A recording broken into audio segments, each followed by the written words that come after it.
साथियों नमस्कार। विशेषकर नमस्कार मेरे भारत के सेनाओं व फौजी भाइयों को जिन्होंने इस देश के लिए शहादत दी है। और आज का वीडियो विशेषकर मेरे उन्हीं भाइयों को समर्पित है जिन्होंने शहादत दी है और जिनको शहादत नहीं देनी पड़े। साथ ही नमस्कार भारत के प्रधानमंत्री व रक्षा मंत्री को। साथियों, इसकी आवश्यकता क्यों ही? पिछले वीडियो में अपन ने बात की थी कि अंतर्राष्ट्रीय सीमा और व्यापार के बारे में इसकी आवश्यकता महसूस हुई कि अंतर्राष्ट्रीय सीमा अपनी बहुत ही मजबूत होनी चाहिए। तो वो कैसी होनी चाहिए? पिछले वीडियो में जब अपने इसकी आवश्यकता महसूस की तो आवश्यकता के साथ साथ अपने पास एक प्लान होना चाहिए और उस प्लान को एग्जीक्यूट कैसे करेंगे वो सारी बातें समाहित होनी चाहिए।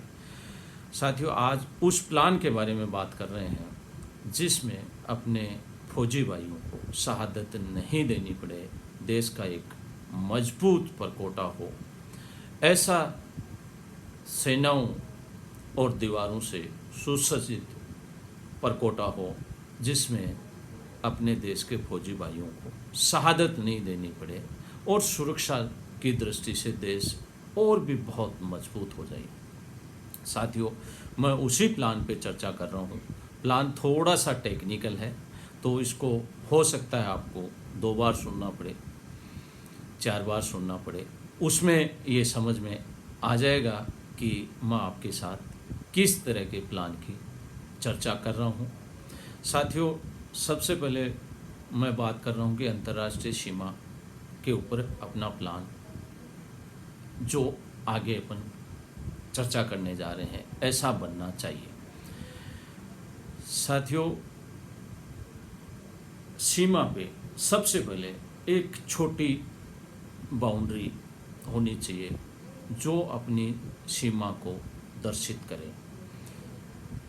मैंने इस कॉरिडोर को, जो सीमा पे आप और हम कॉरिडोर की बात कर रहे हैं, 16 भागों में विभाजित किया है, जिसमें पहला भाग है अपना सीमा, वास्तविक जो सीमा है उस पे एक छोटी बाउंड्री जिसकी ऊंचाई 2 फीट हो और वो केवल सीमा को दर्शाए कि ये अंतर्राष्ट्रीय सीमा है। इस 16 की पॉइंट में जो कॉरिडोर होगा उसमें 16 डिवाइडेशन जो मैंने आपके साथ जो चर्चा कर रहा हूँ किए हैं, उसमें लगभग 2 किलोमीटर का चौड़ाई का एरिया पूरी सीमा पे एक कॉरिडोर के रूप में विकसित हम करेंगे।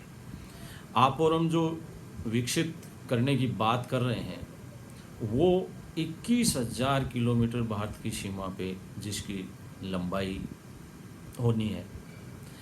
अब उस लंबाई में 2 किलोमीटर चौड़ा एरिया करीब करीब भारत के कुल भूभाग का 1.3 यानी कि 42,000 स्क्वायर किलोमीटर का एक कॉरिडोर विकसित करने की चर्चा आप और हम कर रहे हैं। उसमें क्या क्या होगा वो चर्चा आज कर रहे हैं। सबसे पहले एक मैंने आपसे चर्चा की कि एक सीमा जो छोटी दीवार 2 फीट लगभग ऊंची, 1 फीट 1.5 फीट चौड़ी, वो दीवार अंतर्राष्ट्रीय सीमा को दर्शाएगी। उसके आगे एक सर्विस लेन की बात कर रहा हूँ मैं, जो लगभग 30 फीट चौड़ी बना सकते हैं। उस 30 फीट चौड़ी में सेना का जो भी सीमा से संबंधित मूवमेंट है वो उसके ऊपर चलेगा। और एक परकोटा तीसरे नंबर पे जो अपन बनाने की बात कर रहे हैं, वो परकोटा की जो मेंटेनेंस है, सुरक्षा है, वो उस रोड से हो सकेगी और सीमा की निगरानी भी वहाँ से रखी जा सकेगी। 3 नंबर पे जो परकोटे की बात कर रहे हैं उसकी ऊंचाई 10 से 12 फीट रखने की बात आप और हम कर रहे हैं, उसकी मोटाई चौड़ाई सीमेंट कंक्रीट से बना के, लोहा डाल के इतनी मजबूत बनाएं कि कोई घुसने की हिम्मत या तोड़ने की हिम्मत उसको नहीं कर सके। साथियों, उस बाउंड्री के ऊपर बिजली के तार, कैमरे और तरह जैसे लाइटें, इस तरह की जो भी सुरक्षा की दृष्टि से उचित हैं वो सुविधाएं डेवलप उसके ऊपर की जा सकती हैं। उसके बाद अपना जो चौथे नंबर का जो उस कॉरिडोर का पार्ट होगा वो होगा अपना ग्रीन बेल्ट। और ग्रीन बेल्ट से एक छोटा चौथा जो पार्ट होगा वो होगा सर्विस पाथवे, 10 फीट चौड़ी एक रोड। अब आप ये देखो, सबसे पहले आपने बनाई एक सीमा पे एक छोटी बाउंड्री, 2 फीट ऊंची, फिर आपकी सर्विस लाइन हो गई उसके बीच में, जो ही उसके बीच में सर्विस लाइन, उसके बाद आपकी ऊंची दीवार से आगे आपकी एक 10 फीट की जो सर्विस लाइन, जो अंदर से आप उस दीवार को कोई किसी तरह की क्षति नहीं पहुंचाए या उसका कोई आने की हिम्मत नहीं करे या कोई आने का दुस्साहस करने वाले को आप और उसको अपनी सेना उसको संभाल सके। वो 10 फीट की कॉरिडोर की पट्टी, उसके बाद एक ग्रीन पट्टी 200 फीट की डेवलप करेंगे जो पूरे देश को अपनी शुद्ध हवा देगी और उसमें तरह तरह के, जिस तरह की जलवायु सीमा पे जैसे हैं उस तरह के उस पे पेड़ डेवलप किए जा सकते हैं। उसके बाद साथियों, जो आप और हम बात कर रहे हैं ग्रीन पट्टी के बाद में, उसमें 6 नंबर पे एक सैनिक पोस्ट जो बनाते हैं वो सैनिक पोस्ट बनाएंगे। पोस्ट के बाद में सैनिक के क्वार्टर, वो 200 फीट चौड़ी एक पट्टी ले सकते हैं उसमें, जिसमें वो सैनिक क्वार्टर बना सकते हैं। साथियों, ये प्लान जब तक 2D या 3D व्यू और जब तक कंप्यूटर पे इसका पूरा प्लान ग्राफिंग के जरिए नहीं समझेंगे, एकदम से समझ में नहीं आएगा। मैं मोटे मोटे इस पे चर्चा कर रहा हूँ कि जो सैनिक क्वार्टर होंगे उसके बाद अपना एक हाईवे होगा जो 8 लेन का हाईवे होगा। उस 8 लेन में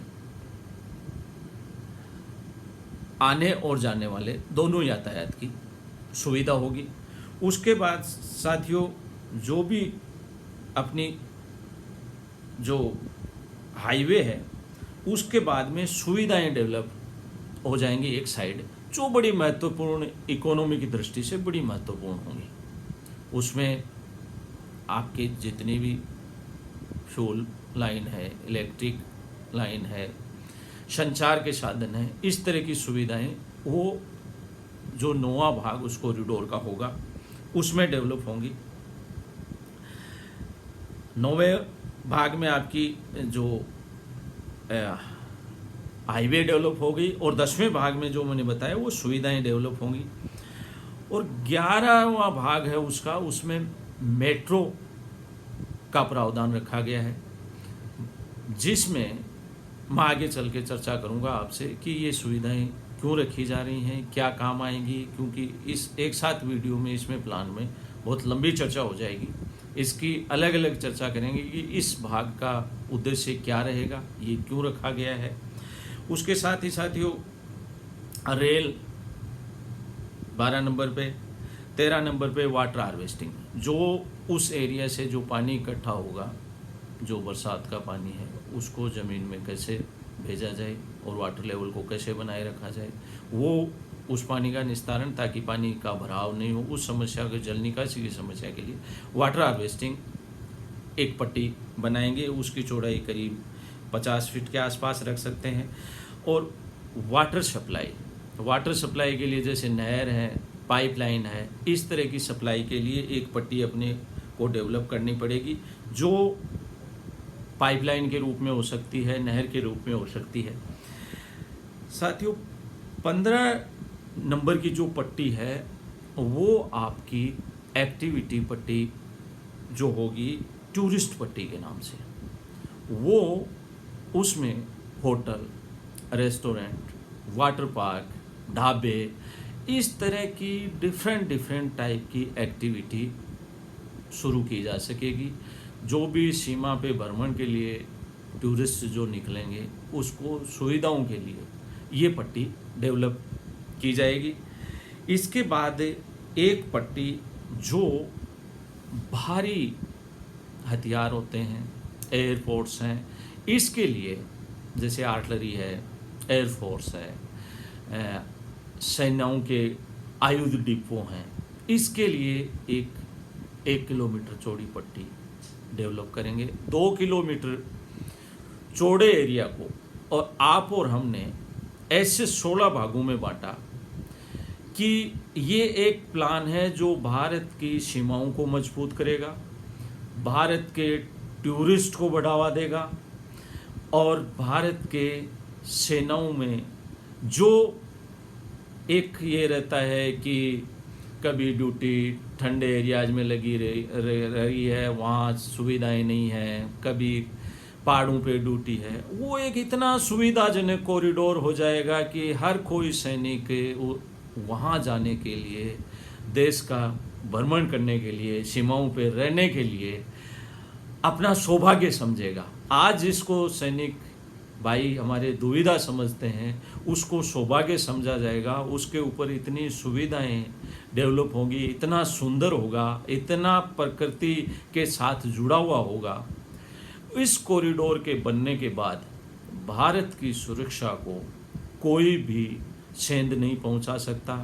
और साथियों न तो विस्तारवादी नीति को बढ़ावा देना है, इसके लिए आपको विस्तारवादी नीति को दूसरे देशों की रोकना भी पड़ेगा और हमें उस विस्तारवादी नीति के लिए अपने आप को भी उस चीज को छोड़ना पड़ेगा। साथियों, जब ये कॉरिडोर विकसित हो जाएगा उसके बाद न तो आपको सीमाओं पे जितना खर्च आज कर रहे हैं वो करने की आवश्यकता है, न कोई घुसपैठ की सोचेगा, न कोई भूल से आने की सोचेगा और परकोटा इतना मजबूत हो जाएगा कि उसको भेदना असंभव हो जाएगा और लगभग समस्याएं जो सीमा पे रहती हैं, सीमा चिन्हित करने की, निस्तारण करने की, वो सारी समस्याएं इससे दूर हो जाएंगी और इतना बड़ा टूरिस्ट इससे पनप जाएगा कि ये कॉरिडोर भारत के इकोनॉमी के लिए एक लाइफलाइन बन जाएगा। साथियों, इसके लिए बजट कहाँ से आएगा और इसकी व्यवस्था कैसे करेंगे, ये कैसे बनेगा, इसकी चर्चा आप और हम अगले वीडियो में करेंगे। अभी तक पहले वीडियो में आपने चर्चा की इसकी आवश्यकता क्यों है, अभी आपने चर्चा की इसका प्लान क्या रहेगा। प्लान पूरा तो जब आप आगे आने वाले वीडियोज में इसकी 3D 2D और इसका जो प्लान आप देखेंगे तब आपको ज़्यादा समझ में आएगा। लेकिन अब ये बनेगा कैसे, बजट कहाँ से आएगा, कितना बजट लगेगा, इस सब पे चर्चा आप और हम अगले वीडियो पे करेंगे। जय हिंद, जय भारत।